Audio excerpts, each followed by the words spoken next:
is gone as well. Only Ruler and Cuvee surviving, and Cuvee ain't playing, so only Ruler from that fateful day in November of 2017. Korea's last international victory. When will the next one be? And will Gen.G or KT even be around at the event to inaugurate it?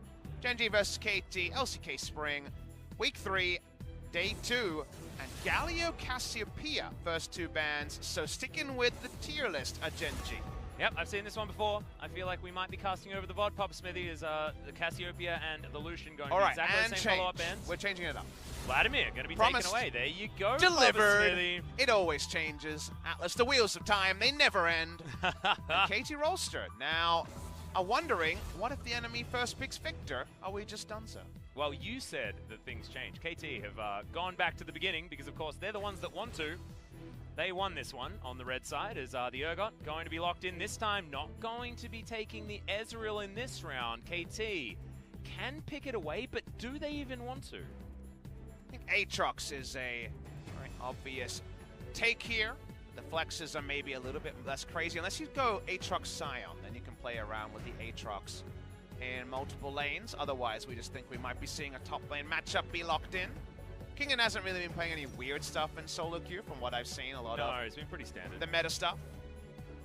Umti's Lee Sin is something I would like to see. Umti's Kayn is would be so exciting, but he has been playing a very small amount of it, but so not a lot. Umti and Haru are Korea Kayn players, so they are players who you do respect could lock in Kayn any moment. First round seems very bold, so I think this is just a hover. The Lee Sin I want stolen away. We get it. I like this as Umti is another one of our clean Lee Sin players. Always a bench player for KT who can play Lee Sin. Yep, that's exactly right. And his Lee Sin so far in 2019, I believe, has a 30 KDA. So not too bad after the Kesp Cup. As Lissandra going to be locked in again for Fly. That's run it back one more time. 3 in a row here for him. And the Ezreal, of course, is going to be locked in for Ruler because it was left available. BDD, what does he take this time? Or what does he decide to augment KT's draft with Victor? that they can flex around? If they want Victor, they would probably have to take it now. See if KT oblige. We saw Victor so many times in the hands of SKT earlier on that I'm having a weird, dirty feeling about it because it just didn't work at all against Griffin. And it seems like they're going to be going AD carry after all. Wonder if Zenit and Gango have been sharing any notes on a Draven. Yeah, there are some other options that we've seen work with the Tahm Kench that are awesome dudes, but I feel like you're right. Just my suspicion that it wasn't a first round Victor. No one can really plug and play replace Victor and Vlad. Yes, you can go Nico or Morgana and things like that, but with Lee Sin already locked in, it's unlikely you will go for a bot lane Morgana. In a scenario like this, and Spirit's not here, so we can't talk about Morgana for now. That's true. Olaf going to be banned away. One of Peanut's answers to Lee Sin taken off the board, and also was one of our premier Olaf players last year. Do wonder if it's just Olaf Nocturne bans and then Peanut kind of has to fall back to a Sejuani or Zac. Probably want him on more of one of these slower junglers so that KT can play their early game the way they want to. Zac would be really good against KT's comp locked in already, mid-range threats, and Tahm Kench is actually answered very well by Zac. Wouldn't mind a Zac ban from KT Rolster. Actually, they're going to be really, really smart. Hasn't been banned all series long. 2 seconds to go. It is one of the Peanut favorites, and if it's not banned, it should be picked. Not going to be banned here as the Alistar is respected once again. From Life. So Gragas, likely to be the lane partner of the Ezreal again. Zoe banned from BDD. Let's see who the last pick is going to be for KT. They can continue to flex the Aatrox. Further, if they do lock in an 80 carry, tier list wise, there's some options available, but obviously the God tiers have been banned away early. Yeah. Gango's not there, but Zenit might be able to try his hand at something like a Draven, but does he decide to lock in here is okay. Ryze being considered. Can lane against Lissandra and Urgot, so it's fine. Does mean they're last picking for bot lane, unless we're going to be seeing bot lane Ryze. I think that's pretty trashy right now. It doesn't feel like it can do the previous days of just Ryze versus Vladimir, and of course Zac is taken here. It's a God tier pick against KT's mid-range comp. They get the Braum as well, and now we need to see KT actually let us know why they stuck around with last pick 80 carry. I think Caitlyn would be very safe. I don't think Caitlyn works in this particular. I think you have to go risky to justify the first round Tahm Kench. I think so too. Jinx would certainly be risky. It's an old pick for Sketch. and Gango, but not for Zenit. And it's going to be Sivir, which does have some synergy with a mid-range comp. But you look at the Zac and say, if Zac gets a farming phase, I think that Gen.G might actually have the number here of KT Rolster. But what did we see? We saw BDD able to start fights on the Aatrox and win them with On the Hunt available as well. The Aatrox will be able to get in there, wielded most likely this time by Kingen, but still haven't made up their minds just yet. Still 10 seconds before we know those solo lanes. Looking over the other side though, Gen.G just have the most plug-and-play Gen.G composition that we could ever see. If you ever lose vision around mid lane, though, Zac threat always has to be respected. 5 points, Elastic Slingshot, Ezreal, and Brahms, so safe in mid lane, sieging down.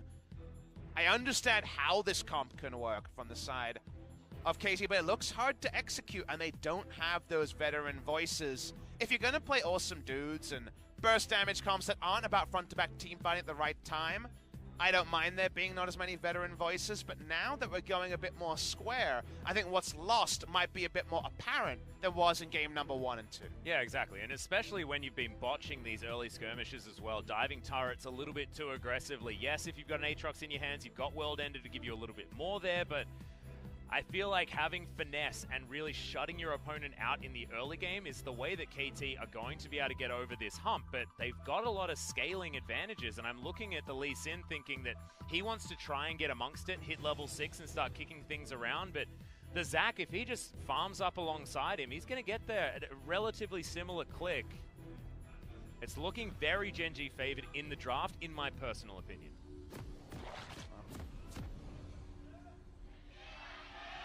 Fans in full voice. 10:30 p.m. local time. KT fans also in full voice. Couldn't hear too much tiredness, so people keeping their hearts in it. As it is a Thursday night, still school night here for a lot of the people in the audience. Yep, the break doesn't start until after Friday's classes, so shout out to anyone staying out here 10:30 p.m. near the Heart of Seoul, near City Hall. Yep.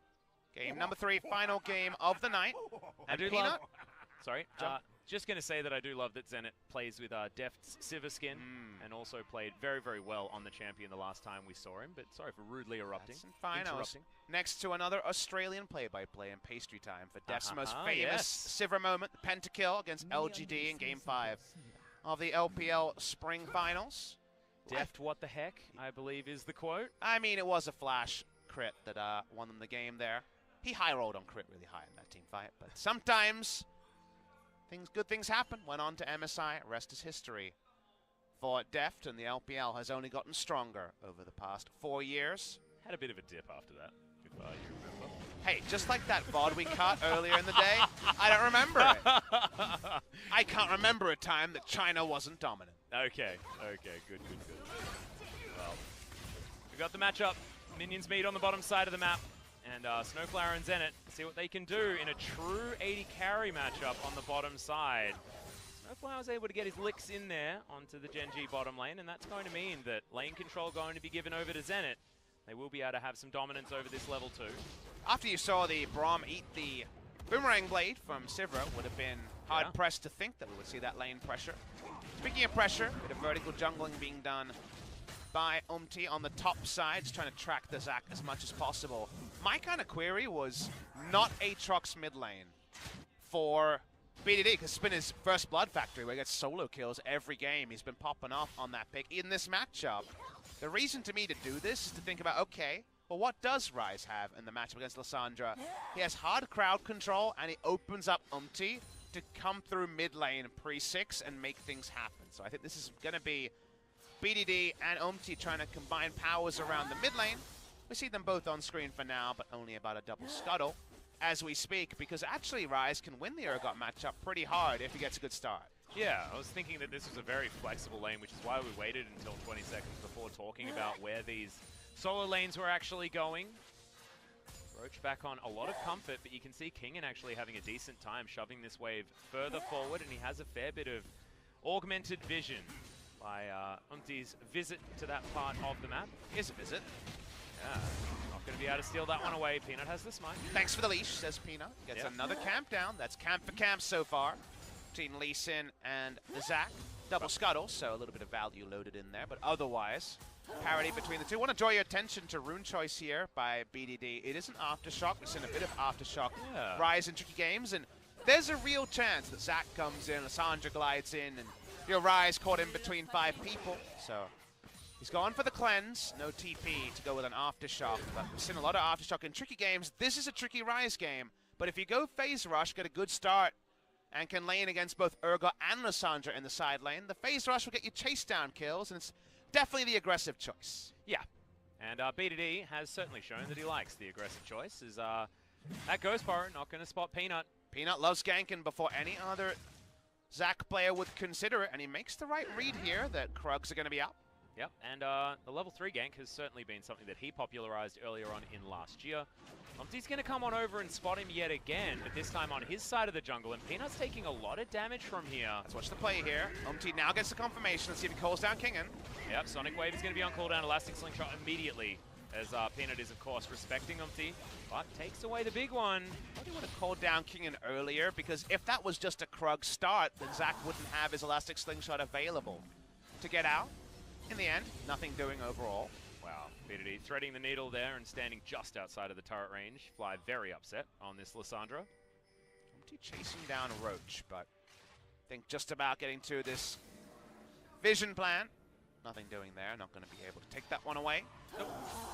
Well, has some idea about where the wards are already placed. But KT find themselves back in a game where they have lane priority. And Umpty has Gromp respawn timer, but they know it was stolen, so Roach is here. Yep, Umpty knew, but he knew a little bit too late as Peanut flashes to stop him from getting to any sort of Ghost Burrow or anything over there. Don't think he can actually safeguard to it, but they didn't want to risk it.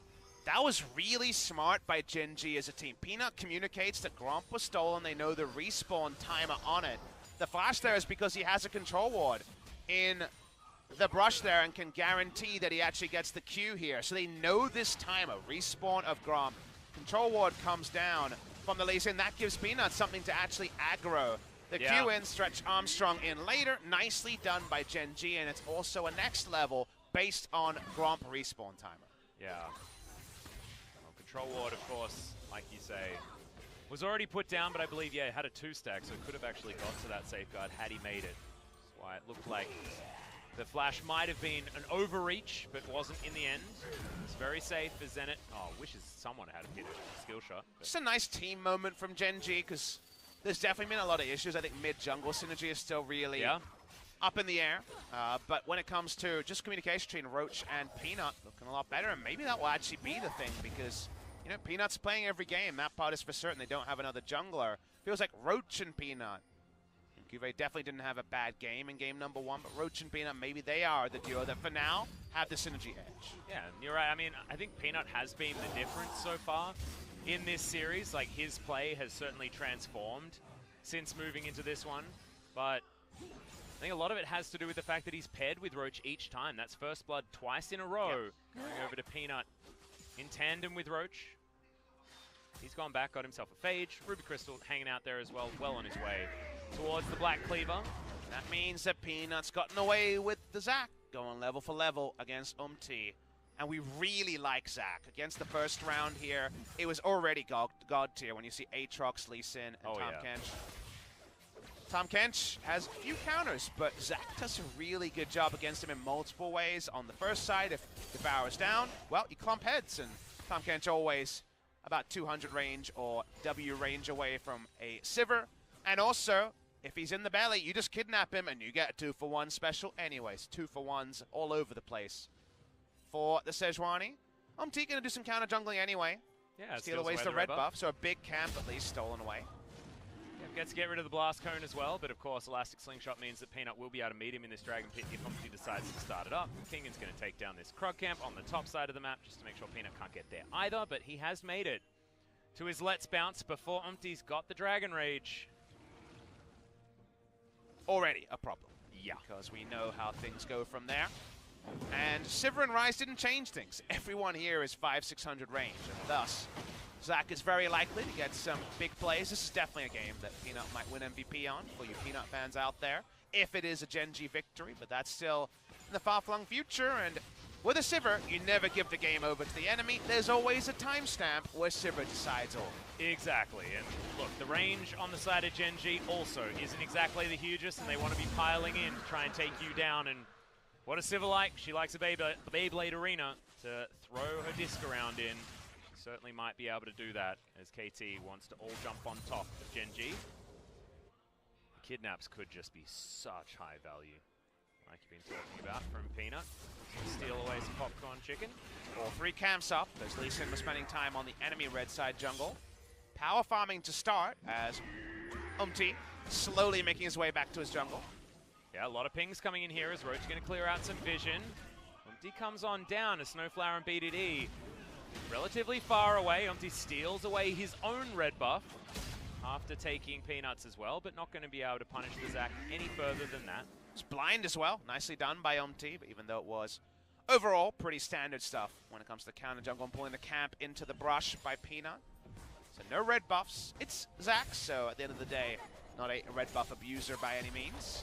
Yep. Zenit going to take a turret shot, but also going to get a bunch of that mana back, and also landed the back end of the Boomerang Blade with a BF Sword. That does now hurt, especially before Iceborne Gauntlet is completed, if that is where Ruler wants to go. 2 games as the Trinity Force user. It's only single magic damage threat, and actually the armor, because you always take ricochets incidentally, is pretty high value, so I think Iceborne Gauntlet will be returned to here. Only reason not to would be if you spend all of your scrim time using Trinity Force, you just, you know, you're feeling the item break points and the damage numbers cleaner that way. Yep. Ruler has been a fan of Trinity Force for quite some time, but does dabble. Saw the Gathering Storm procs on screen, so both Zenit and Ruler, even in a meta that's defined largely by shorter games, is going to be returning to Gathering Storm. Yep.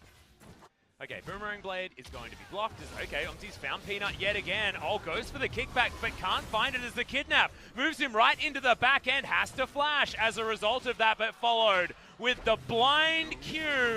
And now KT are going to be able to take down Peanut for free. Zenit getting the kill is exactly what they wanted. And that was just beautiful from Omti. That was the icing on the cake. Zenit takes a lot of free damage. Going to wait for the free footwork proc there. Immune through the kick, and yet it did not matter. So Peanut has been so reliable on using the immune of the less bounce at the right time. Taken down anyway. Watch the replay here. You can see the kick go on cooldown. As it starts, as the play comes through, kick comes through, and the immune gets him out, but not going to be enough to keep his life. Keeps his head very clean on the Lee Sin, and like you say, can't argue with the kill participation for Zen. Yeah, pretty sure that was a blind follow. But that little ward in that tri-brush could have potentially seen him, but... He put a control ward over the wall. Ah, yes. Okay. Yeah. Oh, good. A pause. Whose mouse has stopped working this time? It's Peanut, as you can see. He's actually the most famous mouse issue offender in the Yeah. LCK. We don't have a confirmation it's a mouse issue, but Atlas is referring to Game 1 and 2. If you're joining us late, that we had some plentiful problems on the PC. And the referees are hanging around Peanut, and junglers seem to have mouse issues. That's where my logic is going to go. Referee is chatting to Peanut, and all we know so far is that Peanut was the one to officially call the pause. Yep. Can confirm that one, but doesn't look too upset about the particular pause timing, so maybe a bit of a silly mistake. I hope he didn't spill a sippy cup. Oh, you can see a bottle, so don't worry. Bottles, no not exploding sippy cups hand warmers either. Oh, God. Yeah. We've had some difficulties, haven't we? Surprising they find it cold on stage, because it actually gets quite warm in the casting booth. Yeah, especially yesterday. Yesterday was strangely warm. If you're wondering about weather, it is very cold overall in Korea, outside the Grand Seoul and Lowell Park, which we are on the 3rd floor of the Grand Seoul Mall. It's, I would imagine, about this point, -4, -5 degrees Celsius. That's really cold in Fahrenheit. Yeah, it's -6 degrees Celsius. Oh, good. So that is 6 degrees under freezing. For you imperial measurement users over there, us metric people are pretty good at understanding when water freezes, as it turns out. But KT, you can see Kingen, he didn't have a great game too, wanting to... okay, apparently, guys, we are getting some information. Apparently, he couldn't see charging skills, so elastic slingshot and understanding where the ranges are and things like that, that was invisible for him as he was getting out. I don't think it would have changed whether or not he was going to escape that situation that he was in before. Always good to pause first and ask the question. Otherwise, if that ends up being the crucial factor and you did not report it, that's not good.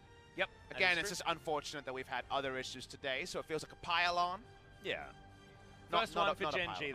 though. First one for Gen.G. So KT escaping it this time. Here from Korea, Hey! from New Zealand. A New Zealand fan. Shout out to you. Thank you for coming over Yeah. from Oceania. Hope you go home and watch the OPL. Yeah. See a bunch of our mates. But yeah. Well, they're getting their money's worth for their ticket this evening. This is certainly a lot of League of Legends in comparison to those who came along for our first series. If you've been watching this entire time, shout outs to you. Peanut looks like he's very happy in the photo there. Yeah. He looked happy as well when he was discussing his issue, which certainly wasn't anything trivial, like I was musing. We're all on your screen right here. He's all business at the moment.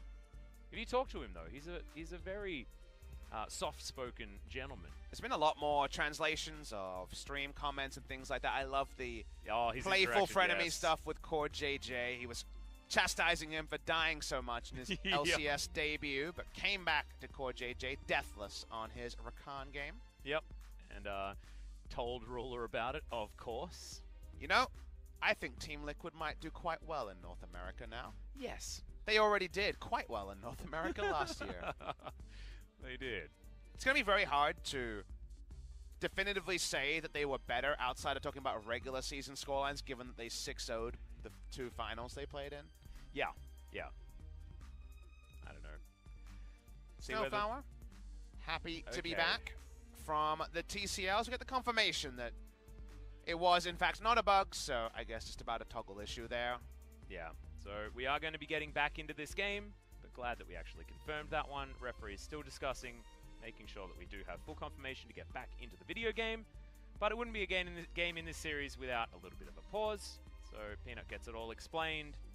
We should be getting back into this one relatively quickly, and he doesn't look too perturbed by that particular eventuality. More League of Legends Atlas. Let's do it. Let's Yep. cue the games. Oh, that's a nice. Wow, that's a Very Vladimir nice right there. Vladimir, as far as we can tell. I think so. Maybe it's just really What tired. are they saying here, G-Sun? What do you got? Yeah, let us know. She's in our ear.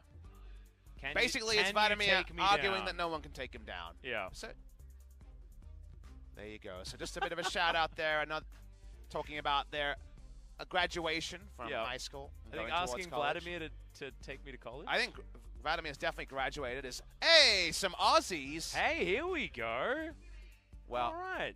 Oh, so there's thank Aussies you. as well as the. we're getting some nice waves. I know, Appreciate it's so it. cool that all the New Zealanders and Aussies are being They're, friends they're as well. looking surprisingly friendly. I know. We wouldn't be like that around New Zealanders. We certainly There'd be wouldn't. at least some playful biffo. Yeah, no, well, not biffo. I don't think we'd be Playful getting biffo's physical. all right. Is it? Oh, Did you I not don't know. play fight as a kid, Atlas? No, I'd always lose. Did it a little bit, but then, just things all went wrong. I'm very uncoordinated. Really? Yeah. I didn't know that about you. Yeah, I look like I'm You're put a together roller okay, but it's skater. not true. Yeah, no, I mean I can rollerblade, but I'm not very good at understanding where other people are gonna throw punches and things like that. Why didn't you say PvP not a good isn't my fighter? thing. PvP. It's isn't true. my You thing. are a very big PvE person. I am a PvE. If there's a PvE game, you're getting in there. Damn right I am. I'm a Donkey Kong boy. I was brought up with platformers. I am all about patterns and memorizing them, and then I can make things work. What's the best Donkey Kong? DK2 is definitely the best Donkey Kong. DKC2, right? Yeah, Donkey Kong Country. Donkey 2. Kong 2 is probably some Double Trouble. variant of the original Donkey Kong Wait, no, not debut Double Mario Trouble. game. Dixie Kong's Double Trouble, yes. Okay. Is Donkey Kong 2. I almost thought I said DK3 instead. That's a different one. No, it's Diddy Kong's Quest is the second one. Diddy and Kong's Dixie Quest. Kong's Dixie Double Kong's in Trouble number 3. is Even number I 3. knew that, Atlas. And I'm No, not a but Donkey Dixie Kong Kong is fiend. also in DK2, okay? But not so named. who knows who's named? Yeah, exactly. It goes and Kitty Kong never got a number 4, which is Don't unfortunate. talk to me about Kiddy Kong. Only other Whoa. Kong I can appreciate is Cranky Kong. Well, Cranky Kong is fantastic, but if you play DK3 and press down, Diddy Kong is definitely Is the it best. canonical that Cranky Kong is the original Donkey Kong from the debut Mario game? I believe that's been heavily implied. I don't know if it's fact. Yeah, I don't know. I just feel like he's a bit too small. I mean, he's old, so he Yeah. lost some of his size. That's true. And old people in video games like that are often generally extraordinarily tiny, even though your skeleton doesn't But, necessarily I mean, shrink it's that just much. when I heard that, it made me feel better about Donkey Kong because I'm like, that's cool. Yeah, that's true. That's true. He's not just generic old Kong. He's actually a special Kong. So I wonder whether Donkey Kong actually knows who Mario is. universes? Because I feel like their universes They don't do necessarily overlap a lot. intersect a lot. No, outside of like Parties. Mario Party and Smash I have a lot of Brothers and people I stuff don't like that. see outside of parties. I never see Artosis unless it's a party. We're friends. So we're to assume that Cloud actually knows who Mario is whilst he's in Final Fantasy? Okay, I'm going to ask you a question. Okay, go. What's more canonical? Smash Bros. Or Mario Party? Mario Party, I would say. I agree. Yeah. I agree with you there. I feel like Smash Bros. has just thrown too many different developers into the mix now. Having Sonic in a Nintendo game was just mind-boggling to me, but super cool. Sonic's the one you play. It's not damn Metal Gear Solid Snake shooting people. Well, I mean, it's just more to the fact of, like, it might be revealing my age a little bit, but Sega versus Nintendo was the big rivalry. The 90s, baby. Yeah, so just seeing Sonic even go anywhere near Nintendo games. Sonic Adventure 2 battle coming out on the GameCube, it was just mind-blowing. Nintendo definitely won that war. Yes, they did. I mean, I think I remember that war because that was the one that we won. And then PlayStation had a pretty good go. Let the record show, favorite console of all time is the Dreamcast. Big fan. Officially of that one. a video game hipster is Bob Smithy. But I believe it did definitely bring on the immediate destruction of Sega as a company. So whoopsie on that one, as we are, I guess, still dealing with the present whoopsie. Yeah, and interesting because we did get word that we were going to be coming out of this pause relatively quickly, but we called them off. We said, damn it, we have Sega versus Nintendo beef to we need to discuss. talk about whether or not Smash Brothers is canonical. And, look. It could be worse. We could be talking about Kingdom Hearts, but we won't. That's true. That's true. Which one? Nope. 33 and a third. I'm going to name names I think are Kingdom Hearts names. If you played the game of which is a Kingdom Hearts name and which one is not, most people who didn't know would be wrong. Yeah, I know. I saw the list. Give me an example here. I never, like, look, I was a Nintendo boy and I was a bit of a purist, so didn't actually play through all of the Kingdom Hearts games. I know I'm going to get a lot of boos if we were going live to the audience. Thankfully, the audience can't actually hear what I'm saying, so it's just the entirety of Twitch chat that's having a go at me. But no, I didn't actually play through all of them, but I read the list of names and I was like, what the hell is this mess? You know what you could do? What could I do? You could read the, like, narrative summary of what happened. Oh, is it good? Is it a the banger. best? All right, I need to check that out after this game. It Or reminds maybe me if of this pause when I keeps had a going, we can friend watch who it really together. enjoyed watching soap operas. Yeah. So I just to try to be a friend, read the, like, summary of the past year's storylines from this 5 days a week soap opera. There was so much amnesia and... Oh, yeah. Oh, you reading the Passions timeline? Pretty much. Neighbors, actually. We're Aussies, so... Yeah, we are. No, but, like, Passions is also one in daytime TV, and that one was even more ridiculous. That was the stupidest 90s soap opera that I have ever seen. It had random magic in it, but also was, like, teen romance drama. It made no sense at all. It was brilliant. Loved it. Not as many... Oh, she's just getting so much attention. Yeah. Damn, just advertising for trying to get some tuition money, I guess. I don't know. That was sort of what I read into It's a what was really saying. good hand-drawn Vladimir. That is fantastic. As someone who can't draw, I'm a fan. Yeah, me too. Me too. As Peanut's still having a conversation here, just allowing, understanding exactly what he's supposed to do and why there's an issue at all. Fly doing some power napping. I noticed in the corner of my eye here. It is right now 10:54 p.m. Korean Standard Time. So, guys, if we reach the MVP interview and not many people are around, can confirm that right now really full.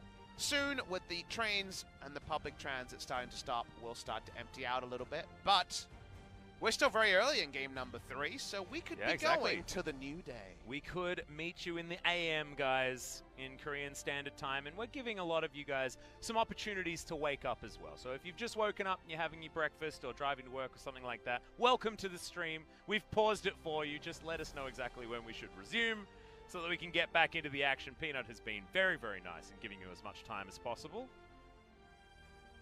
So, there will be a break for you and I coming after Sunday, as there's no match week next week. Got big plans for potentially 10 days off. I know you've got some family things for most of the Koreans around here, but as Westerners, there is going to be a lot of spare time to do some gaming, read some books, catch up on some movies. Well, as a man with a better half, I'm going to be going to visit her family for a couple of days at least. Cultural tour. Yeah, down in Gwangju, which is one of the stops for Worlds.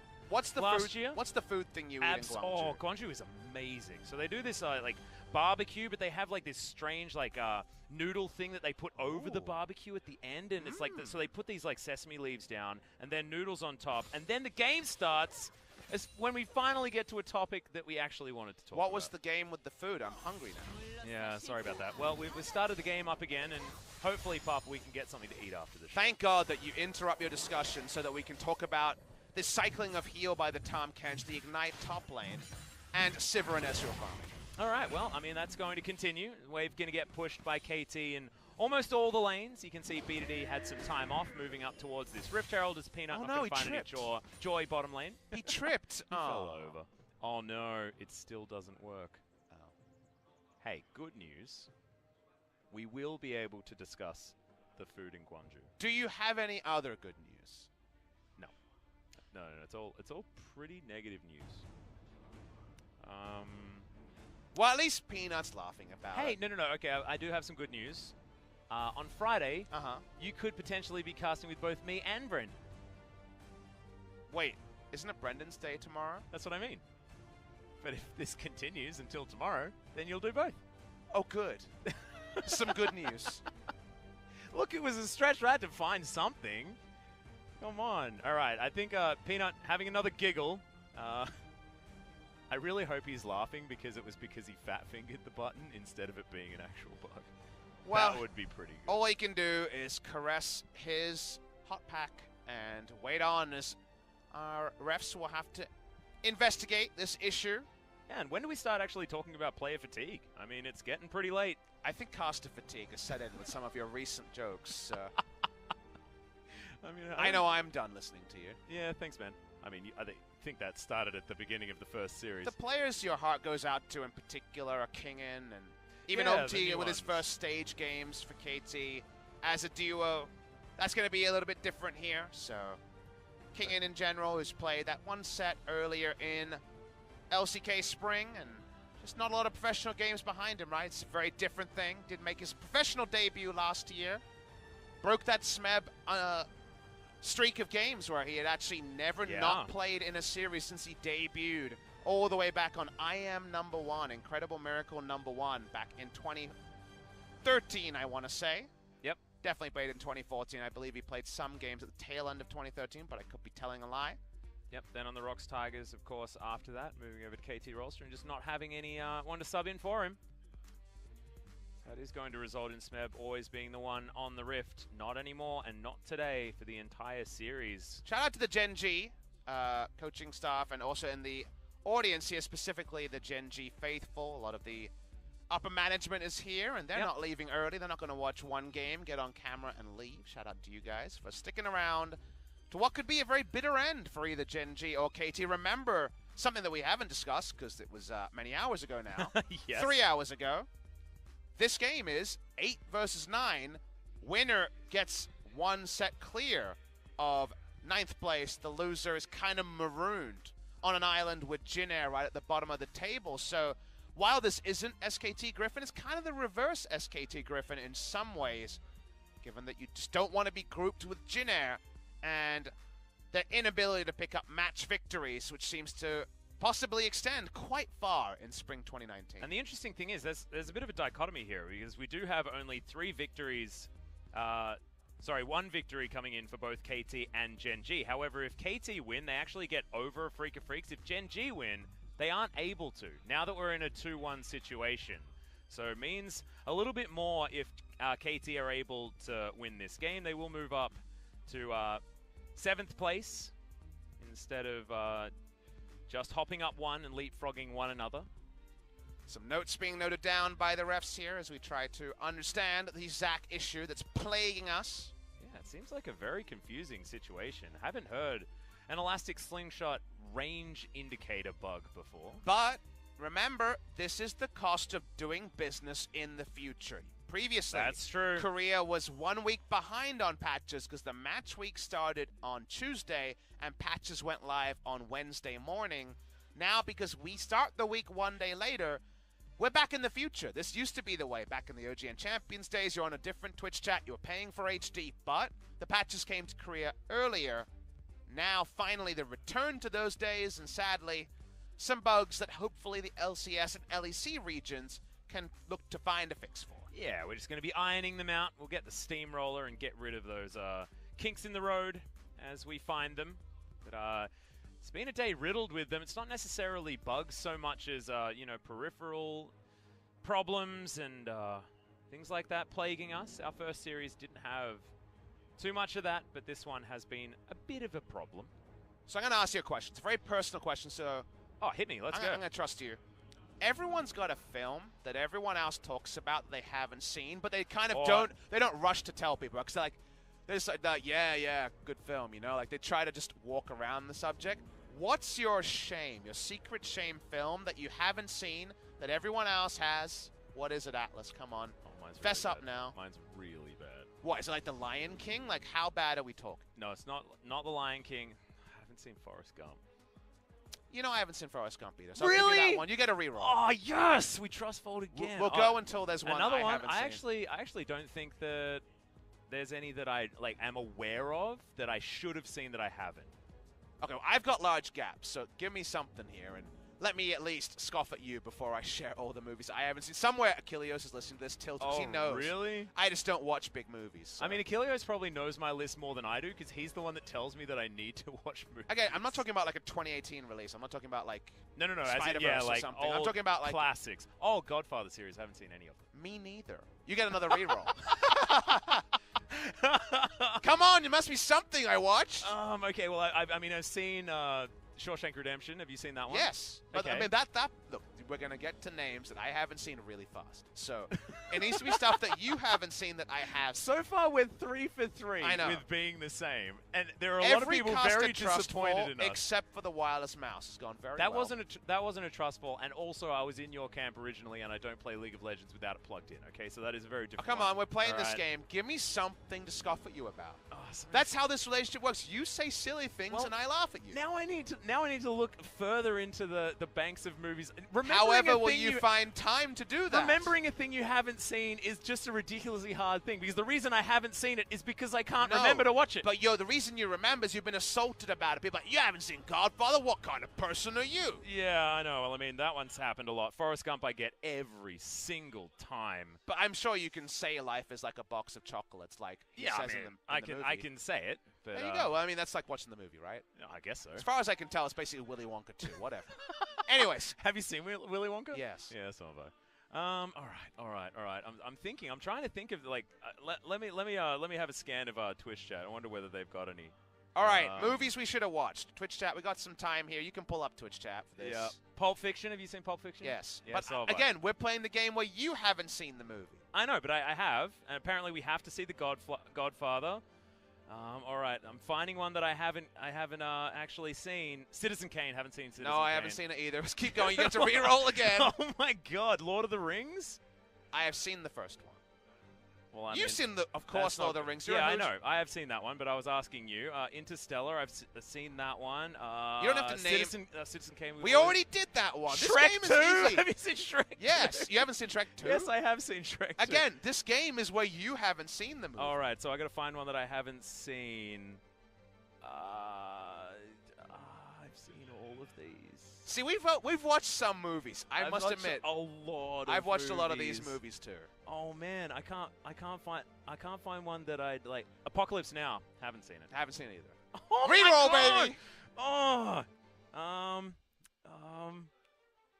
Event Horizon was not a good movie. I've seen that one for some reason. Whoops. Oh, have you seen Caddyshack? No. Oh, it's extraordinary. That movie is brilliant. You got to see that one. That is the first one that I've really. got There's a lot of movies being named by the faithful here. All 31,045 people on Twitch chat. I've seen. Should we open up YouTube chat to give them a chance as well? Someone mentioned Willow. Oh, that is going so far back. All right, YouTube chat gets in there as well. We can work this out. Oh my goodness, Papa Smithy. I've seen way too many movies, guys. I mean, I'm trying to read as quickly as I possibly can, but Oh my goodness. I hope someone's Googling movies. Yeah. Just read out the top list of IMDb, I guess. I don't know. Oh, no. You are a great movie watcher. I am, dude. I'm very good at it. I'm getting a lot of lucky oversights here. Now understand that I haven't. All right. I haven't seen. Have you Forrest seen Gump. Stargate? Yes. Okay, I have. SG-1 and Atlantis, we're but the talking rest about of them. movies, right? Oh, right, and seen the movies, yeah, of course. There's only the Stargate movie, which I have seen. Oh, yeah. I actually have seen the SG-1 movies as well. I know, but they're actually good. Were they all good?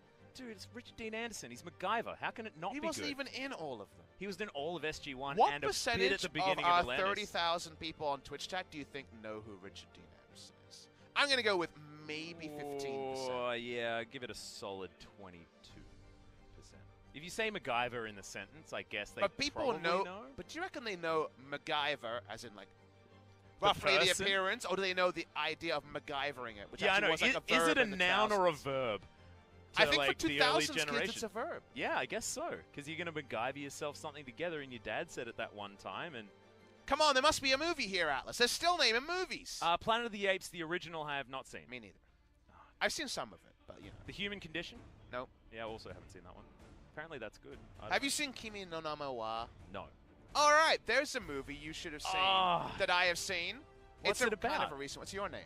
Oh, wait, yeah, I have seen that one. Oh, come on, Atlas. I don't know the name in Japanese. I'm sorry. All right, we're getting an update here. It seems like the players are going to take a break, so that means the podcast can reign supreme. Yeah, the KT players are going to the bathroom. Get back to the movies, Atlas. We're just going to continue having a conversation with you guys in I almost read out one that I definitely shouldn't have read out. Good choice. This is why we don't have Twitch chat on broadcast normally, because then we'd just randomly be scoffing at laughter for no reason, and it's because of you guys.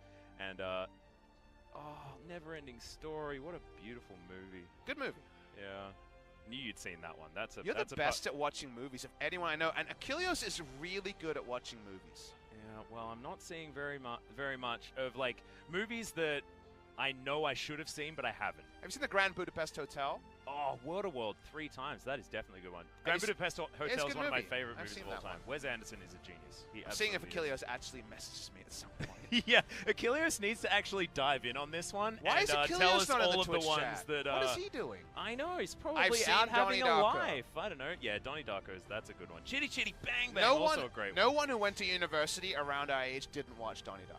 Yep, that's true. It was a rite of passage movie. It was, and also we studied it a lot during our years in high school as well. Have you seen Good Will Hunting? Oh, of course I have. What a my great favorite movie of all time. Really? Yes. I feel like I'm skeptical you would have said that if I asked what your favorite movie of all time is. I don't know what that says about me. That is the one answer that I have. It used to be The Matrix, and then I saw Good Will Hunting, and it was Good Will Hunting from then on. Oh, Monty Python. Have you seen Chitty Chitty Bang Bang? Yes, I have. We mentioned that just before. Okay. That's why it was Dick on my Van mind. Dyke is incredible. His episode of Scrubs. It was really While good. sad, it was very, very good. Oh, man. I guess it's time for me to start biting the bullet. I feel like you need to, man, because there's just so many of these that are definitely good answers. By the way, guys, I've been reading so many, and there are so many that are just brilliant. There's some great movies mentioned here, and there's also movies like the one that someone just Les mentioned. Mis is that's not a good movie. If you've seen the stage play, it's a beautiful stage play, and I've seen that. Has it gotten to the time of night where you have to really like talk about what stage plays are better than their adaptations?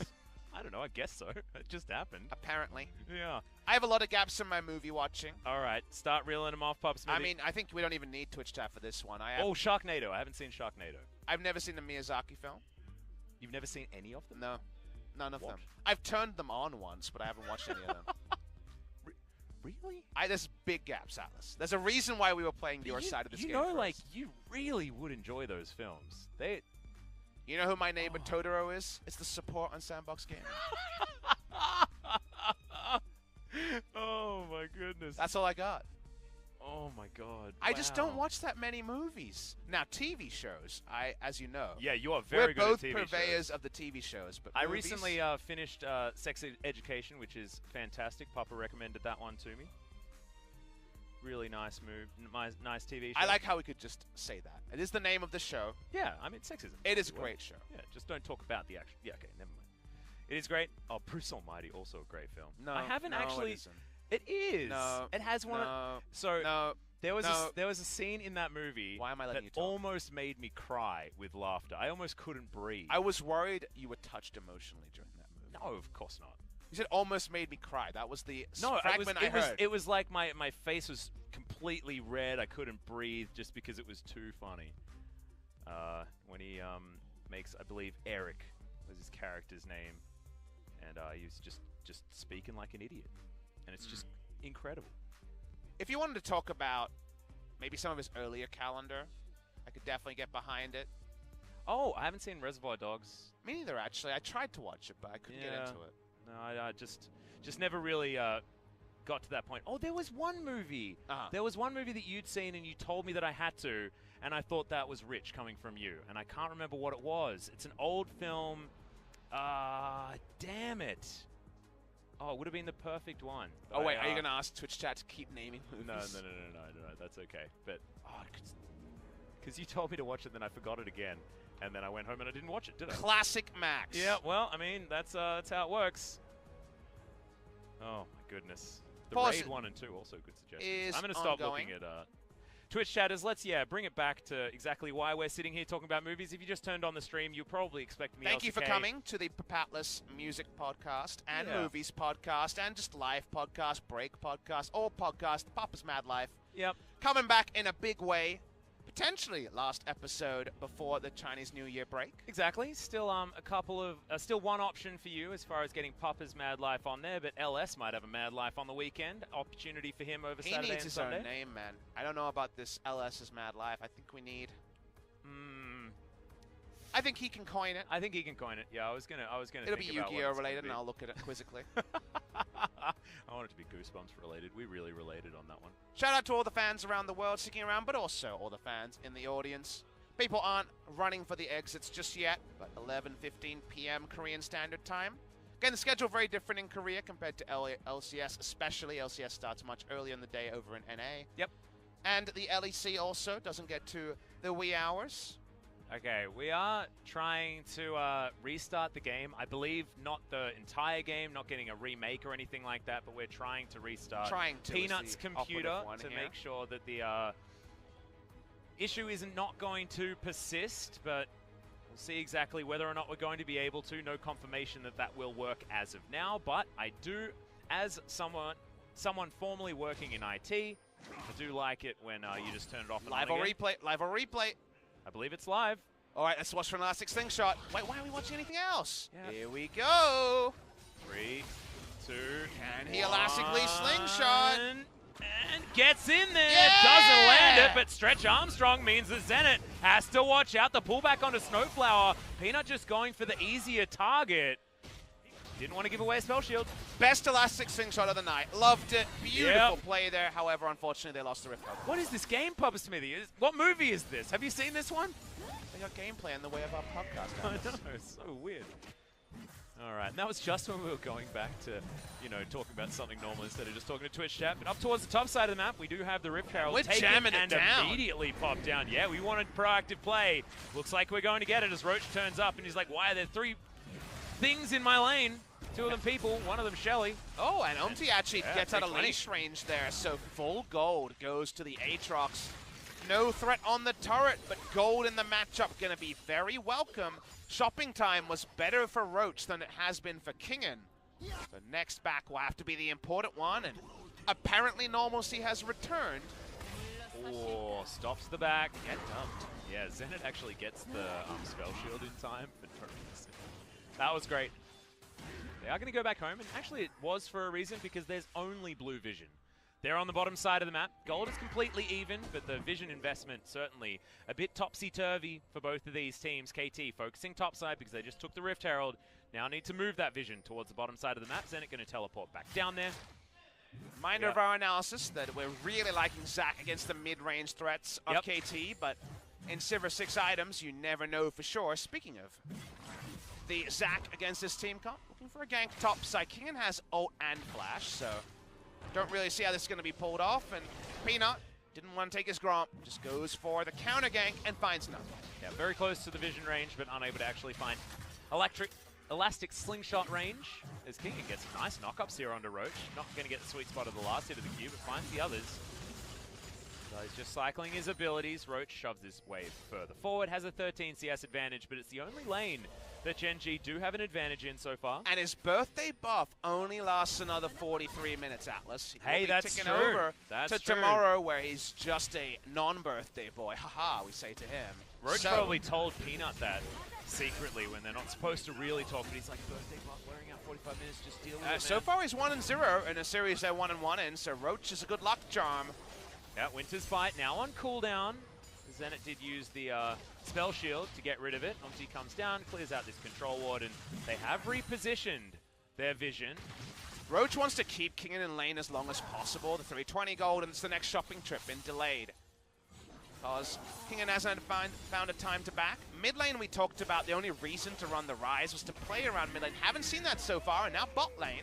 Yeah, not going to be able to land the Elastic Slingshot, but they pull Zenit back in. Devour is going to come through, but they knew that. On the Hunt comes off, and I think that might have been a panic button as KT decide not to Realm Warp themselves in. A lot to panic about, though. If the stun comes in, yes, Cleanse is there, but then you have to use Cleanse, and thus the Kidnap is 100% going to get the double kill.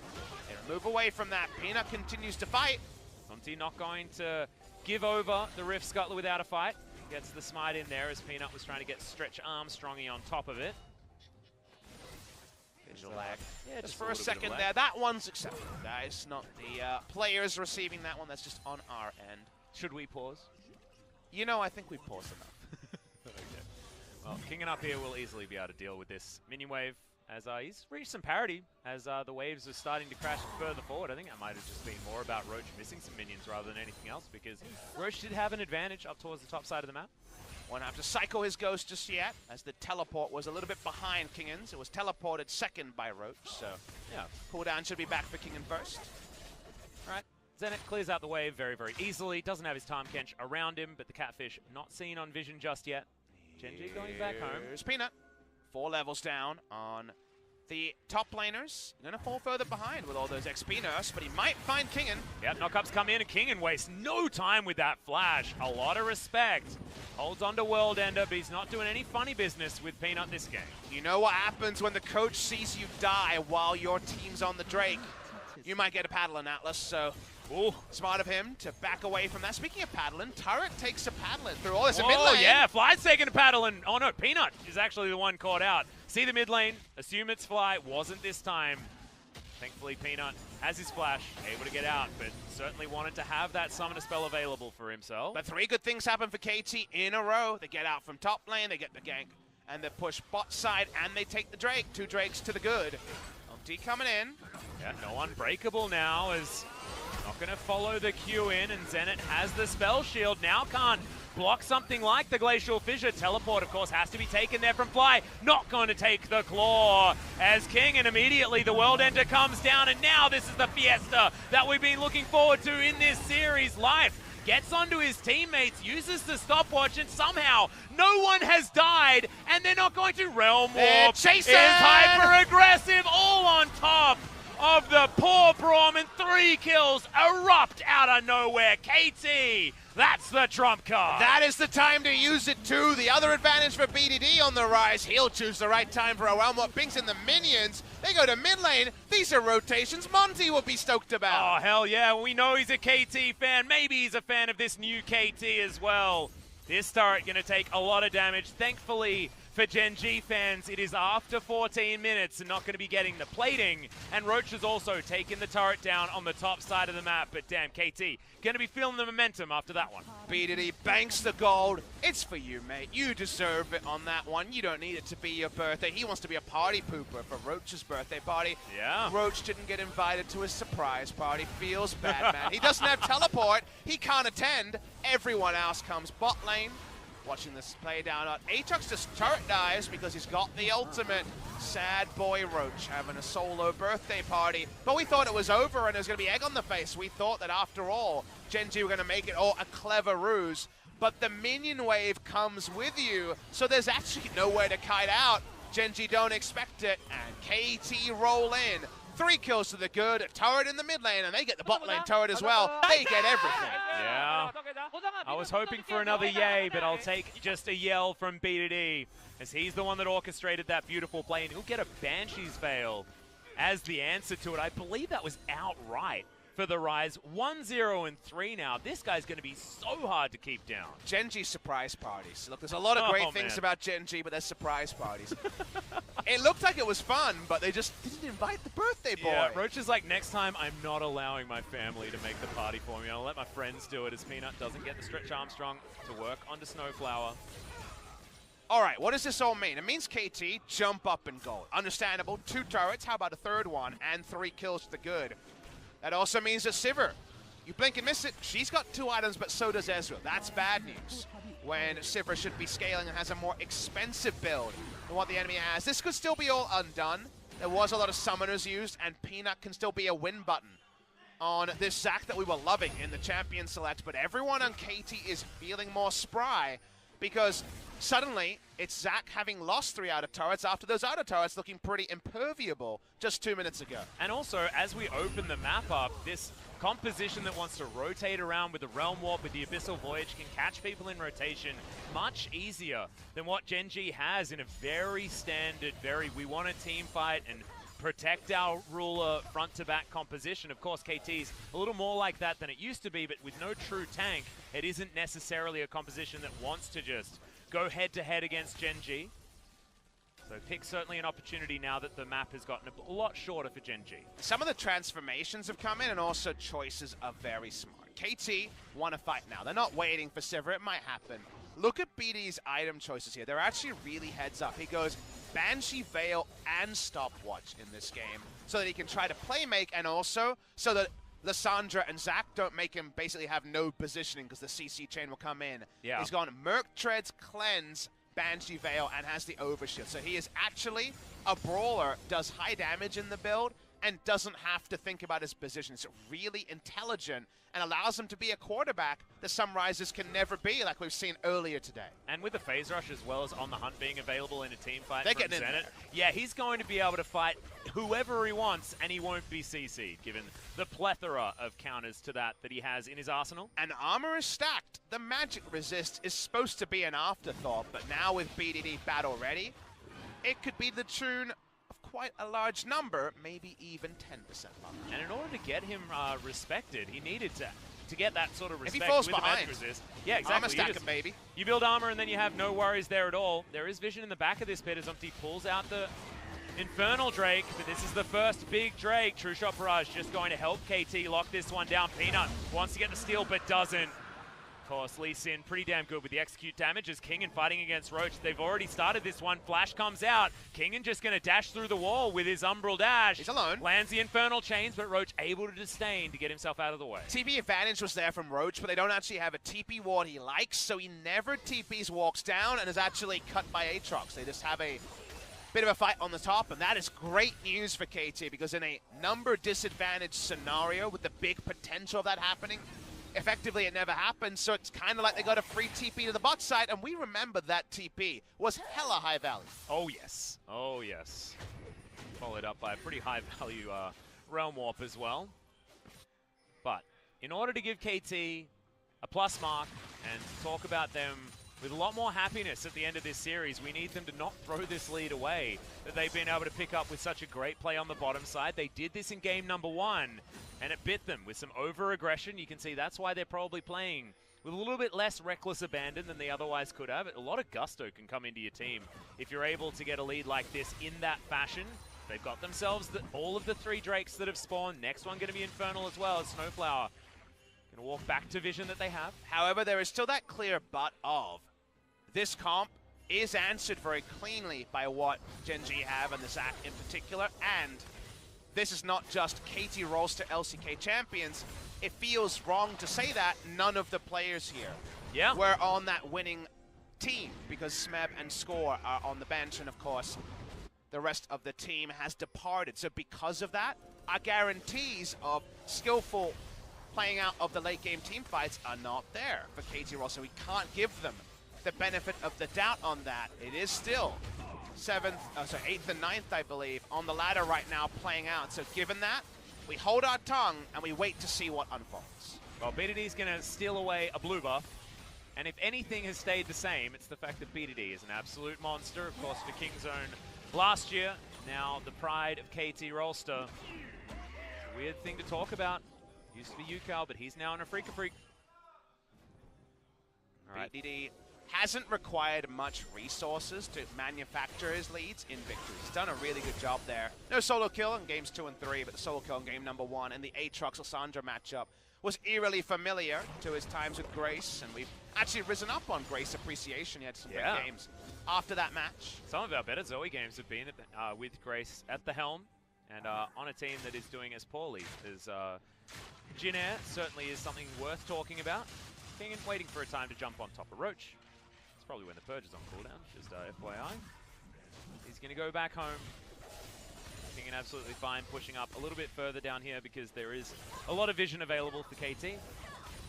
And Zenith just free to hoover up these minions. 20 CS ahead of Ruler and 2-0-2 on this Sivir, who's gone very respectful. Merc Treads and the QSS completed.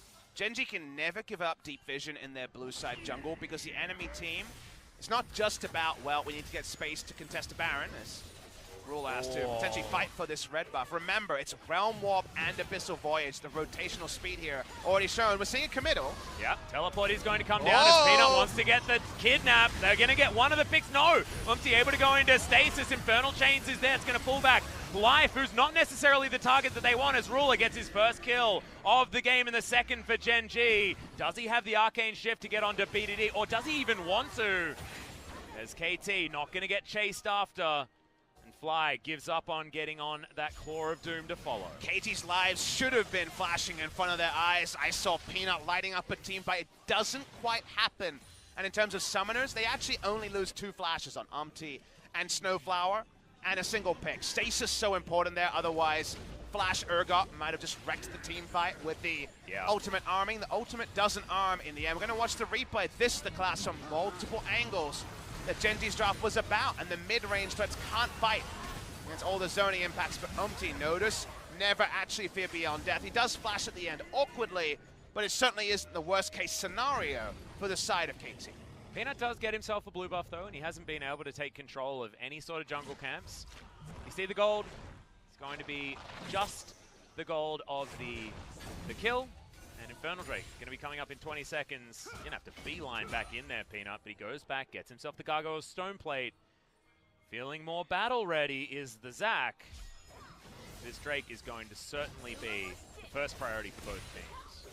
Right now, the setups around it. Good deep vision here for a gank. Speaking of ganks. Yeah, Realm Warp going to come in as Ruler gets over the wall. Life stands behind him, and they do get to relative safety. Fly is exhausted, but can he actually wait it out as they just turn? They get on top of the Aatrox. World Ender is there, but he has nowhere to go. Flashes instantly, but goes into stasis. First kill onto BDD is a huge deal, and now Peanut looking to get in the middle of it, grabs the kill, and Snowflower taken out. Front to back team fighting, Ruler in safety, and Gen.G are looking for a Baron. KT try the flanks to get low health members, but BDD dies in the end. And like you say, Gen.G onto Baron, and there's no smite to answer it. Yep, not a chance, Umpty.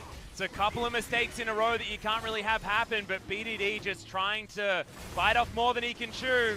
Infernal Drake is going to come in, but Gen.G, can they actually get this? It's relatively early, as Zenit also wondering about whether he can get his. Gen.G want both, and that's why they fight for the Infernal. They'll roll over there, and it's definitely slow, but Zac can't die to Baron realistically with the blobs. That's a good point. Gets it eventually, Life pulls away, and the Baron is deserved. KT tries to make a play happen against a comp that really can beat them, unless there's a huge vision advantage and Zenit free hitting. Both those things together didn't happen. Watch the replay again. Team fights for KT that are won should be about ricochets. Zenit's not doing any damage right now. And actually Gen.G, surprisingly, after taking out Aatrox, can kite back into this choke, and BDD's taken down because Zenit and BDD are away from their front lines, while the front lines on the top side aren't really achieving anything. Yeah, and also the Frozen Throw was a big deal. They're zoning Zenit through a lot of that fight, and he walks around through the river. Watches the rest of his team die in horror. Gen.G followed up with the Baron and an Inferno. Clear calls coming there. It's a single shot caller voice.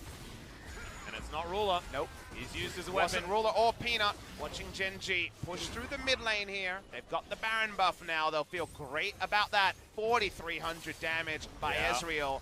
Confirmed, not 6 items yet, but Things looking better than expected. Whoa, takes a lot of free okay, damage. yeah, they don't kill the turret Can in Aatrox time get as Zenit there? is relatively low. Oh Opti's boy, gonna every come on angle. over though, as he gets chilling smited, kicked, and that's why he can't get out of the way of it. Life gonna go down as well, and we are playing tennis between these two teams. Peanut in a whole host of trouble, I believe, has the passive available, but if you're by yourself, you're still dead, my friend. They get 3 kills on a double flank. We zoom out and see it. How much can KT get on the back end? The seesaw continues. I just don't understand this series. It's one team win, next team win, one team win. I don't know. The yo-yo is super real. An inhibitor going to be the result here for KT. It's a negative 800 Baron power play, and you're right, Papa. I've seen this one before. Risky. Fly makes his way in, holds himself. Fair bit of damage going down, and KT not making the same mistake. One more time, they wanted to get the picks, but they didn't greed for the turrets. Can't end against Fly and Roach, too damn sticky. When it comes to try to take them down, they can wave clear. Both of them aren't killable. We back away, and the series extends. Yep, it's about 1,000 gold in it. But how did this all happen, Papa? Look at them converge. Watch the minimap here. KT is coming from all angles. Lee Sin comes from the bot side, I believe, pinged out Realm Warp to get closer as Kingen comes from top lane. It's not the flying V we expected, but it's the flying V that might be a bit off, you know? A bit of a primary school V, but it works out in this case. It's the flying V that suits this series, Papa. Peanut gets chased down, BDD gets the Rune Prison to put his old teammate in prison for the moment. Right now, we're all a captive audience. There's no gold lead. There's no separation. There is no leagues above the enemy that we saw in our first series of the night. Gen.G and KT are just having this fight to the last. And to the last, the spoils. Yeah, and there's no Jhin in this game, but you're right. Captive audience certainly relevant. And the curtain call is still not entirely made up on just yet, because KT and Gen.G still fighting this one out. And I have a feeling that KT... they may just throw this tennis ball back over the other side of the court before too long. It's just been the flavor of this particular game. And KT haven't shored up what were some difficulties that we had the rest of the games in the series. And I really do hope the viewers appreciate how nameplates on this series. It's easy to say, okay, Smeb and Score aren't there. I'm not convinced they would have changed too much. Remember, KT are 1 and 3, only beating Jin Air. Yes, there is, of course, the upside of those two people playing at their peak. Not many upsides are coming to be from peaks from years previous, translated into 2019 meta. It's the young guys, right? It's the new orgs that have done so well in the 2019 season, and it's just the disparity between Sandbox Gaming, who we'll see play against Griffin later in this week. Griffin, of course, themselves, who are one of the newer orgs, the promoted orgs, having relatively more success. KT and Gen.G just really still trying to understand where they are relevant in the 2019 season, and we can't close the door on anything with this best of 3 or this season, but what about closing the door on the birthday boy? He's damn tanky. Yeah, he does have a Gargoyle Stoneplate, going to get pulled in with the Infernal Chain, but KT do back away. World Ender is there, but Snowflower, yes, is going to devour him. Move on back, and that's the disengage call. World's teams proudly months ago, now in this relegation dogfight. Maybe a preview of bad things to come. Gen.G get to back away. Roach is not the one to collapse on in the side lane. Teleport. Bring him back in. Snowflower is the one cycling that one through. Gets back on the map as quickly as possible. Zenit coming down as well, but holds on to his TP just in case he needs to get back and get back in again. He has a Mercurial Scimitar. That's 4 items on the Sivir. Death what the heck marks have not been hit just yet. But hey, a roller coaster. Yeah, you can see the roller coaster. I still see it as the blue bits being islands and just a view of a horizon over the water. And if it is one of those, then you're looking at not necessarily the cleanest video game possible. Heart Palpitation's another good one for some of these gold leads, because I'm sure fan bases around the world and here at Lowell Park are feeling what has been a topsy-turvy series. Well, it's continuing down that route, but Ruler does have both of his mana items stacked up. Seraph's Embrace, Muramana both there to match the 4 items that Zenit has already picked up for himself. But what's going to be more important? Is it going to be whether or not KT can jump on top of Ruler with everyone, or is it going to be if Zenit can avoid this sort of gank? Zenit not free hitting in a team fight should be team fight victory, Gen.G. They reposition and do damage so much easier. That is just the reality of the kit difference between Ezreal and Sivir in a nutshell. Kiting upwards towards the Baron. Elder's off the map for a long time. 4 minutes at this point in the game. Feels like an age. So given that all, Umti and Zenit, you have to once again expect the KT will trip up in some of their rotational play and movements. They had a nice play with the Realm Warp and Abyssal Voyage earlier, but Umti on Jin Air was largely in these parts of the games where he could just be caught in the wrong part of the map at the wrong time. King still also forging a reputation. Smeb, usually the shot caller, he's not playing. Score, the backup shot caller, also not playing. I assume BDD is the big voice. Oh, here yeah, Ruler taking a lot of damage, but that might have been the bait as Snowflower gets the Devour in. They do get the first pick off in the fight, though. Umti, with the flash off cooldown, is going to die first, and Kingen turns up a little bit late to this particular party. Peanut can just load up, go in, they find one person, the enemy smite. Is there any way KT don't sacrifice Baron for this? Surely the answer to that is no. KT, they know Gen.G is on Baron. How do they react? Yeah, are they actually just going to go over and try and challenge for it?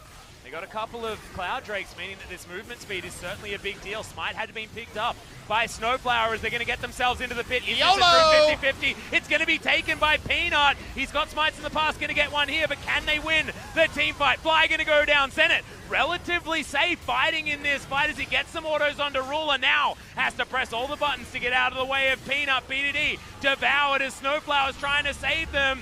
Decent shield comes in for Peanut, but the cleanup is there, and Ruler, when he's arcane shifting forward, you know that Gen.G have won the fight. Team fight spacing 5v4, oh so much easier. Zenit couldn't free auto multiple tanks, only Peanut's health bar is near him. Double smite on Gen.G as well. Roach into Peanut enough to pick up the objective. They get it down, they rush through mid, and with death timers getting long, I don't even know if Sivir can stop Gen.G winning the series. Exactly right, not through the Baroned up minions as they are taking these turrets down so quickly. Gen.G wanting to prove that they are still the bane of KT Rolster. Has been the case for a long time. KT bucked the trend just once, but looks like they're not quite able to do it again as Nexus turret's now under fire. Kidnap not going to get onto Zenit as Umti has respawned, but Zenit going into stasis is not going to save you now. He gets disdained. The fear is beyond death as Gen.G will destroy the Nexus and win the series. So important for